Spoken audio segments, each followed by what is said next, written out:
Hey, hello, Nick.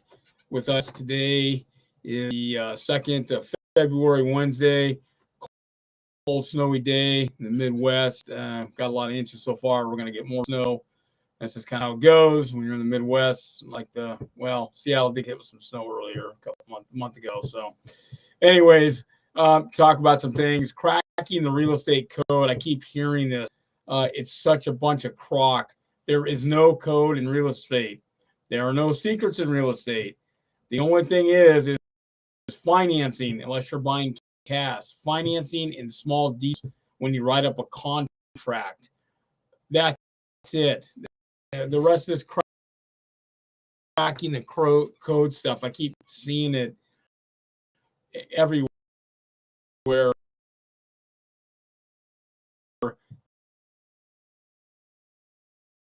And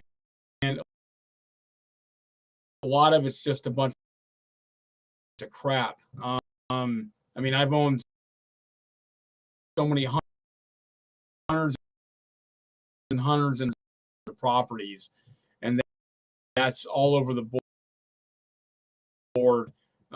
Residential, commercial, homes, converting financing. Example, I have a non-owner occupied loan right now, which is a no dog loan up to 90% LTV. That's a fix and flip loan. Right now, it starts at $1 million plus, but I may go down. You could probably go a little bit down to $500,000, but anyways, there's only one fund that's got, and so I've got them. So thing that I keep hearing about is just a bunch of crap. I sold more real and mortgages than 9.99% of, excluding big investors. There is no code in real estate. There are no secrets. It gets down to finance, and it gets down to finance and how you're going to finance, what you're going to do from there. And it depends on what kind of loan you have. If it's residential, you might be doing a Fannie Mae loan, or there's a numerous other conventional loan program back. They used to have it in the 90s. I read about it somewhere, but I haven't seen anything yet. 85, 90% depending on the loan to do it. But there are some cool programs out there. Now you have to, if you live in, you could get flagged on the spot, and then we're going to go ahead and they're going to call your debt. So you got to be wary of that stuff. I was up to 85% LTV. It's a stated deal, and your credit's got to halfway decent, 660 or higher. Usually they can work with that. But the thing is, one of the units you're buying a building or something weird like that, they're going to call your note on the spot. See ya, and they're going to get it back. It's in the contract. So you got to be wary of that kind of stuff it's not like when you're buying a fourplex and that's basically a collection unit or more, you're good to go. But back to cracking the code thing, that I keep hearing about, it's just this over and over again, all these different periodicals, because I get so many. A lot of them are just, and I know there's a bunch of writers writing stuff out, but they're your real estate agent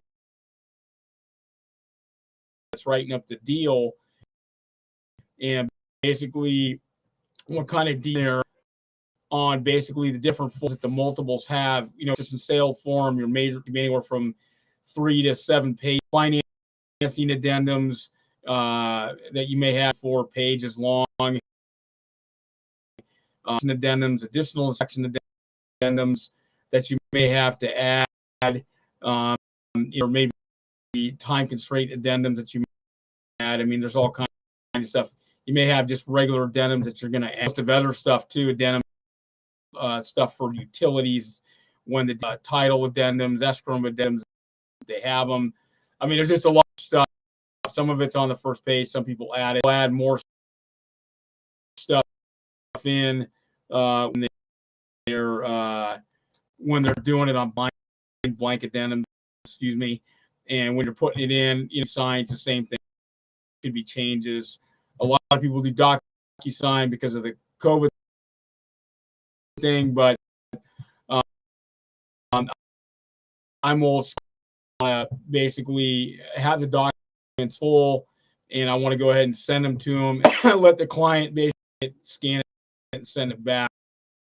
I always thought that was better. And DocuSign is faster to use. I mean, it's not too hard to use, but it's a good product and stuff like that. I'm all cool with it, but I'm just saying to you, I'm kind of old school like that because I want to see everything in writing. Every multiple's got a lot of addendums, so that's where your detail is, the addendums and how well you addendums. Now remember, as a real estate agent, so you can write them up pretty detailed according to state law, and that's every 50 states, all the 50 state territories, plebiscites. So and when an attorney writes it up, it's different. And I'm all for the attorney thing. You have to talk to an attorney, go and do it, your tax accountant or whatever, or tax and do it. Make sure if you need to talk to an attorney, real estate attorney, do it, or business attorney, do it. But cracking the code nonsense is just crap. And it's just, I don't deal about it, and they do. A lot of people are trying to down the road as I go ahead and start putting some of that stuff out as I build my thing out. So do subscribe. If you got questions, go to nickforecast.com and I can answer any questions. Look at Nick's Forecast because it's just a lot of it's just about finance and detail. Like on the non-prime, there are different lenders with different things. Stated no doc. They have that. No stated, stated, but no income, no asset. There's some of that stuff you're not going to find. The zero down loans, you're going to have some assets. People have 401ks or whatever. Because you're trying to conserve cash. So this is how the big boys do it. The real player, them in Seattle, billionaires, guys with $1 billion, and they have so much real estate. My family used to know family in Seattle. They were billionaires time ago, and their names pretty well known. And they're they've got a few $1 billion, and they've a lot of real estate in Seattle. The old man died a while ago, but his kids have all of it, and they locked up in trust, and they get a lot of month. And no fools either. They're pretty smart. I mean, they know how to work it. So, because dad grew up around it. So, anyways, I'll kind of keep it there. But people, there's a lot of, and the thing is, it's just there's a lot of crap out there saying it, and I'm all for it. Anybody trying to sell programs and stuff, do it. I'm all for it because you're trying to make money.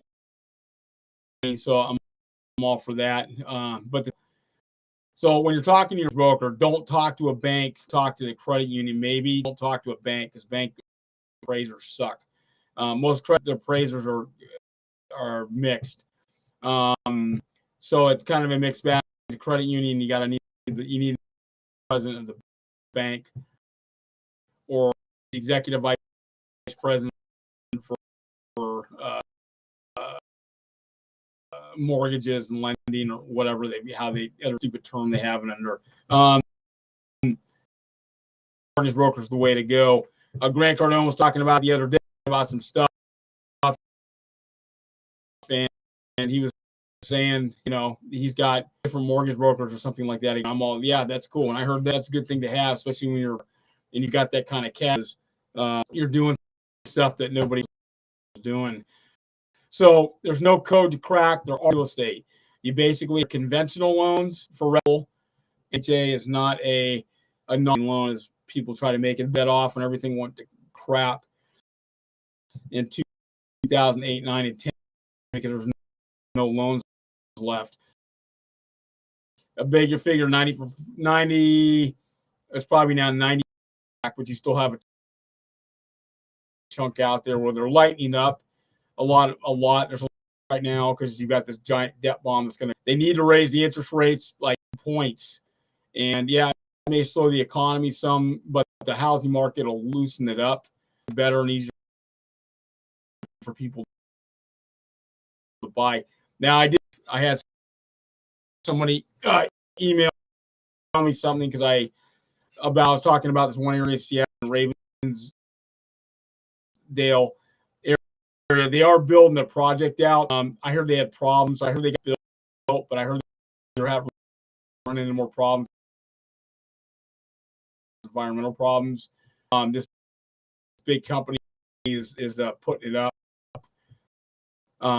So they were doing. I did check on. I just read an article on it that they do have some stuff up, but they're way behind in the projects. But they did it up going. There were rumors that they couldn't do it because they were having all kinds of litigation issues, but they got it up. And that's pretty cool because they need the housing in the Puget Sound area. So people are willing to drive roads and stuff like downtown Seattle or whatever. But most people that live out there, work out there in Cameron, on the West Hill or down SeaTac or one of these areas they work. Let them go work in Seattle, inside of Seattle, unless they have to go up to 405. They got to go north. Basically North Renton, Bellevue, Issaquah, wherever depending where so that's pretty cool. So I had someone check on me on that one. Cool. Thanks for responding to that. Anyways, so like I was saying before, the rates need to go up, and I think it's a good thing that they need to raise the rates out quarter point, half point, maybe another quarter point. They need to get up, raise it. I think it would be good. Gets it up, but I really don't care because when I the rates are already for convention quarter.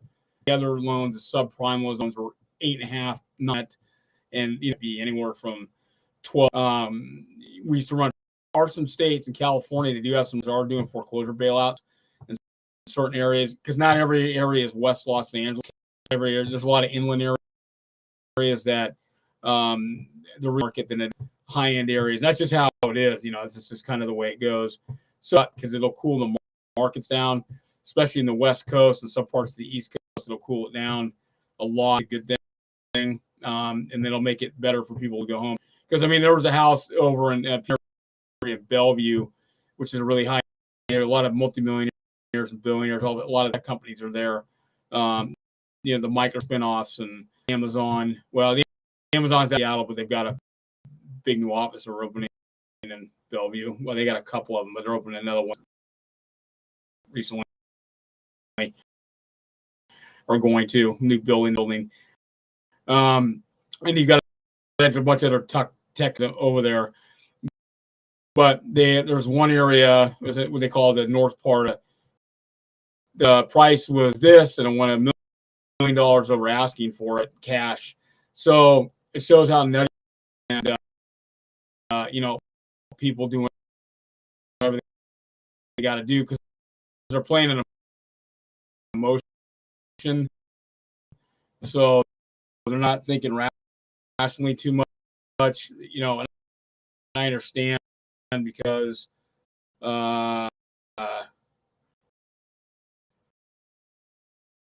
there's just only so much. There's only so much pretty good size though, especially in what they've been doing this for the last 5 years, knocking down homes, and you can get 2 or 3 homes out of it. Excuse me. So, and go up in certain parts of Issaquah. You can do that towards the plateau and going up to doing some knocking down stuff. When you go down there, there's a lot more room. You're heading down into the suburb areas. But as you go further in the middle the state is different, metropolitan area, but Portland's not the size of Seattle. Portland's got Vancouver, Washington, pretty expensive.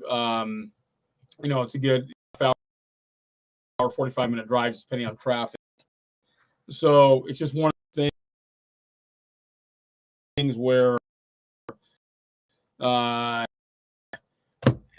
it's just one of those things you just think about big, depending on how far you want to drive, and it just depends on where you're at. County, Clara, Marin County. You got, you start heading up edge Oakland, you keep going that and go outside about an hour or so. You got a lot of high end, keep building forever. It's just how much further out for the rates going, basically cool down the markets, and that's kind of as the markets to get down. I want it to be more listings, real estate agents, more stuff to sell instead of trying to do it, because a lot of the agents got buyers. This isn't everywhere in the United States. These are basically the West and East Coast. Chicago, yeah, they've got some issues, but you can go further out. Illinois, even though Illinois is pretty.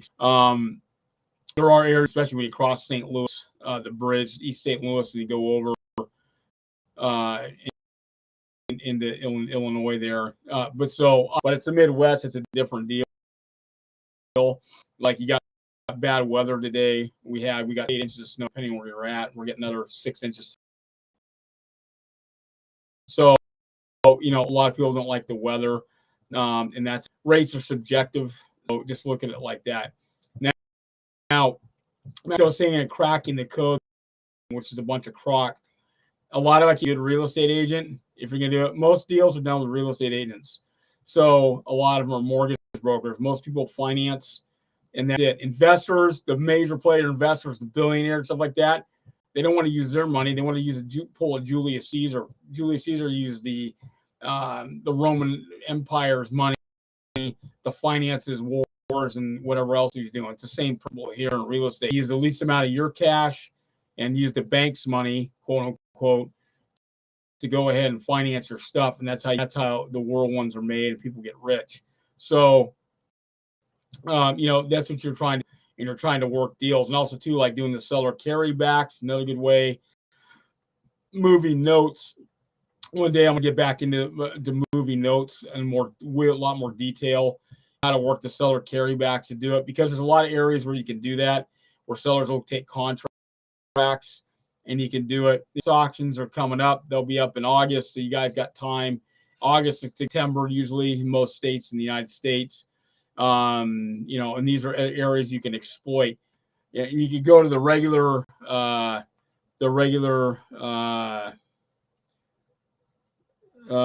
you can go to the regular auctions and stuff like that, but it's just a let's see here. Sorry, I had to check something. Anyways, so it's a lot to ask as far as that goes, but these are just things you need to look at. So a lot of it gets down to details and how well your agent writes the details up in the deal. And you can have your on those addendums, a regular clean addendum, blank addendum, and put one in there, whatever you want in the deal. If you're in a high-end area or whatever, fast area, it's going to be a little different. Your agent's going to tell you, don't do this, don't do this, don't do this. Great. And yeah, you probably want to take that into advice, especially if they're getting multiple deals, multiple offers on the deal, because you're going to have an escalator clause. So you need to factor that in your escalator clause. Also, too, if you can pay cash on a deal like that, you want to do that. But for an investment property, no. But like I said before, you want to go to the apartment buildings, just like Grant Cardone's talking about. Go to the apartment buildings. That's what you want to get, is the apartment buildings. If you have to start out with a 4-plex, great, do that. But you want to go to 5-plex, 8-plex, 10-plex. The goal is to get the 20-plex unit. And so, you got to start small and build. If you even start buying some houses, do it. And your goal is to go ahead and get the lowest rate you can and get a renter and then work it. It's going to be different in parts of the United States. It's not always going to be the same. Different parts of the U.S. is completely different. So consider that stuff when you're doing it. Thing is, the detail stuff in the financing. Since I did both as an broker, I already knew all the holes. And since I did the non-conforming subprime, my area that really I into was the conforming and non-conforming loans, because that's the area that you can work it, and that's where the most leniency comes. Conventional loans, they're not very lenient. Yeah, FHA, yeah, and the VA, great. If you're a veteran, great like me, but I haven't even used my VA loan ever. I have no reason to use it because I just never had a reason to use it, so I never used it. Because there are way better loans out there, faster, easier to use. It's a full doc loan. It's like a FHA. All your conventional loans, most of those are going to be full doc loans. There are also some alt-A loans, which is basically alternative to a conventional loan, what they call basically a vanilla loan, because most mortgage brokers only know how to do those loans. A lot of them don't know much about alt-A. Most of them don't know anything about non-conforming or non-prime, which is subprime loans. That's why I'm telling you, when you talk to a mortgage broker, you need to ask them those kind of questions, because you need to be able to get access to that stuff to do stuff. And also, you need to ask if they do commercial. If they don't do both, I mean, right out the door. It means that they're one-sided. And a lot of the mortgage brokers are one-sided anyways, because they don't do any non-conforming or subprime type of loans. And essentially, those loans have higher rates, but you've got a lot more flexibility to do stuff. And that's the whole name of the game, is flexibility, because you're trying to put the least out amount of cash that you can, but you're trying to work it. So things to think about. So as far as cracking a code, there is no real estate code to crack. It's a myth. It's a bunch of crock. It basically gets down, if you have a good agent and you write up a detailed purchase and sale agreement, make sure you got everything, they didn't miss any addendums, and you make sure you add whatever you need to the addendums to make it work. Make sure you have a broker that knows what the hell they're doing. Stay away from the banks and credit, because they have very limited loans. They can't do much, and the loan officers that work at them are usually just a bunch of idiots. No offense, but they usually are. They don't know anything, because that's how they're trained. Mortgage, it's a big mix. Most of the mortgage broker companies are only 10 people or less in the office. So you have one processor, and you may have anywhere from 2 to 10 loan, and that's it. A lot of loan officers, some areas you may only have 4 or 5 loan officers in the office, a small office. They process their own loans, and that's it. That's fine too, because I've run a mortgage company before and been owner in one, and I know how to do all sides of a mortgage broker, everything. I've had I processed loans, done loans, trained people. I've had basically I was wholesaling too in the back end, because we had warehouse lines from a big bank on their secondary unit, and also too from another large mortgage company that also had a secondary. We were warehousing our own lines. Actually, we even had a third one too. So I've already done all this stuff, and basically this is what they don't tell you, and the mortgage brokers don't tell you, is that when they're going ahead and they're doing a loan, they're going to have what they call a wholesaler. This is a secondary market. This is where they get their money from, okay? Because they're charging fees. That's where they make their cash. So they're going to have a wholesaler that works at XYZ mortgage company, or works for a bank or a hedge fund on a mortgage for a mortgage company, and they go through and they look at the loans, or they get them sent to them and through the email, and they check the loans out, and they tell you, we need to do this, we can do this, we can't do this, blah, blah, blah, blah, blah. The wholesaler on the other end is also talking to the underwriter wants to make your loan. And a guy's going to go through pretty quick and try to knock it out, especially in high-end areas. The problem is that with a bank or credit union, your appraiser's usually going to stink. Find the mortgage brokers that send their stuff out to a wholesaler who works for XYZ mortgage. Essentially, appraisers they send out are usually pretty good. Now, back in the old, that was in the 90s and early 2000s to 2000, then crashed, is that mortgage brokers like me, our own appraisers that we had and liked, because we knew we could trust them and they could get the numbers in. You can't do that anymore. They stopped, especially with the Consumer Bureau, the government agency that's so watchdog, that's basically watches all the mortgage companies because the national mortgage license. And so watching stuff, they do audits, stuff like that, a mortgage broker. So it's just one of those things. So, there's still a lot of flexibility. You can do a lot of things. Like I said before, and don't go to a credit union. Now, if you're paying or you're going to build some spec home like that, then go talk to a credit union. I would talk to them before you talk to a bank. But before I did that, I go talk to a mortgage broker first because they can get a better back end lender that can actually go ahead and finance you. So these are things that you need to about. And said it gets down to two things: is finance and a finance deal, and basically detail the purchase and sale is, and how scored away your real estate agent is and your mortgage broker.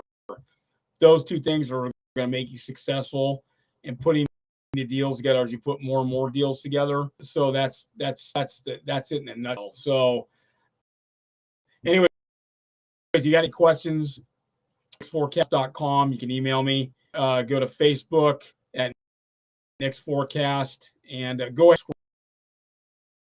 subscribe the channel. Subscribe, and like I said, help you. I'm not going to help you. They're not telling you anything, and it's just a problem. So anyways, you guys have a good day, and hopefully the weather is good where you're at.